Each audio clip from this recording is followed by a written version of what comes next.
देखिए, एक तरफ भारतीय जनता पार्टी की जो केंद्र सरकार है वो राज्य में हमको डिस्टर्ब कर रही है कि हम ठीक से आयोजन न कर पाए।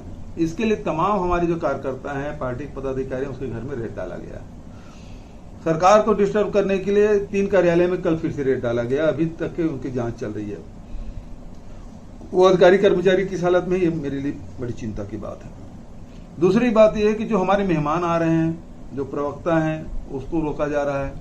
और ऐसा कोई बड़ा अपराध नहीं है जिसके कारण से उसको प्लेन से उतारा जाए क्योंकि उद्देश्य से भाग रहे, ऐसी कोई स्थिति नहीं है। इतना बड़ा कोई अपराधी नहीं पवन खेरा जी, वेल नोन पर्सनालिटी है, रोज मीडिया में आते हैं। तो जिसको कोई ना जानता हो छुप जाए, ऐसी कोई ऐसी शख्सियत भी नहीं है। लेकिन उसको वहां से प्लेन से उतारा जाना, इसका मतलब ये है कि भारतीय जनता पार्टी इस महाधिवेशन से बेहद डरी हुई है। किसी न किसी माध्यम से इसको डिस्टर्ब करना चाहती है, असफल करना चाहती है। लेकिन मैं कहना चाहूंगा कि कांग्रेस के कार्यकर्ता और आयोजन समिति के सब साथी इससे और मजबूती के साथ उसमें डटे हुए हैं। और देश भर के जो कार्यकर्ताओं के जो संदेश आ रहे हैं वो यही है कि यह महाधिवेशन सफल होकर रहेगी। सर, प्रधानमंत्री जी के पिताजी के बारे में उन्होंने कुछ शब्द कहे, लेकिन ऐसे तो सर राहुल जी के बारे में, कभी सोनिया जी के बारे में, ऐसे तो बीजेपी की तरफ से तो कई ऐसे शब्द आए। ये इतना बड़ा अपराध तो नहीं है कि आप प्लेन से उतार लें। और जहां तक कि भारतीय जनता पार्टी के लोग शुरुआत तो इन्होंने की। सोनिया जी के बारे में पता नहीं क्या क्या कहा, और राहुल जी के बारे में क्या क्या नहीं कहा, हमारे पूर्व प्रधानमंत्री मनमोहन सिंह जी के बारे में क्या क्या नहीं कहा। भारतीय जनता पार्टी की यहाँ स्थानीय के लोग, स्थानीय जो इनके पूर्व मुख्यमंत्री रमन सिंह, मुझे तो कुत्ता, बिल्ली, चूहा, पता नहीं क्या क्या बोले, राक्षस बोला। लेकिन हमने तो कोई कार्रवाई नहीं की। और शुरुआत तो भारतीय जनता पार्टी की तरफ से हुई। यदि ये मर्यादा खुद नहीं लांघते, प्रधानमंत्री जी ने क्या कहा, कि अमित शाह जी ने क्या क्या, उनके राष्ट्रीय नेताओं ने क्या कहा, सारे लोगों ने हमारे राष्ट्रीय नेताओं के खिलाफ में ऐसे सदन के भीतर और सदन के बाहर भी इन लोगों ने बात कही है। ये इतना बड़ा अपराध तो नहीं है कि आप प्लेन से उतार लें। और जहां तक कि भारतीय जनता पार्टी के लोग शुरुआत तो इन्होंने की।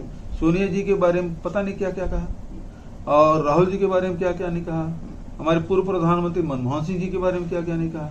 भारतीय जनता पार्टी की यहाँ स्थानीय के लोग, स्थानीय जो इनके पूर्व मुख्यमंत्री रमन सिंह, मुझे तो कुत्ता, बिल्ली, चूहा, पता नहीं क्या क्या बोले, राक्षस बोला। लेकिन हमने तो कोई कार्रवाई नहीं की। और शुरुआत तो भारतीय जनता पार्टी की तरफ से हुई। यदि ये मर्यादा खुद नहीं लांघते, प्रधानमंत्री जी ने क्या कहा, कि अमित शाह जी ने क्या क्या, उनके राष्ट्रीय नेताओं ने क्या कहा, सारे लोगों ने हमारे राष्ट्रीय नेताओं के खिलाफ में ऐसे सदन के भीतर और सदन के बाहर भी इन लोगों ने बात कही है। तो जब शुरुआत उन्होंने कही है तो निश्चित रूप से जब सूरज की तरफ थूकेंगे तो चेहरे में गिरेगा। तो उसके लिए तो तैयार होना चाहिए। जब आप किसी तरफ उंगली उठाते हैं तो 3 उंगली तो अपनी तरफ उठती है। और इतना बड़ा अपराध नहीं है कि आप रोक लें, मतलब उसको प्लेन से उतार लें। पहले भी कर सकते थे, बाद में भी कर सकते थे, लेकिन अभी करना, इसका मतलब ये है कि आप उसे अधिवेशन से जाने को रोकने के लिए, अधिवेशन को असफल करने के लिए सारा कवायद है, ये सारा षड्यंत्र है, और ये निम्न स्तर का है।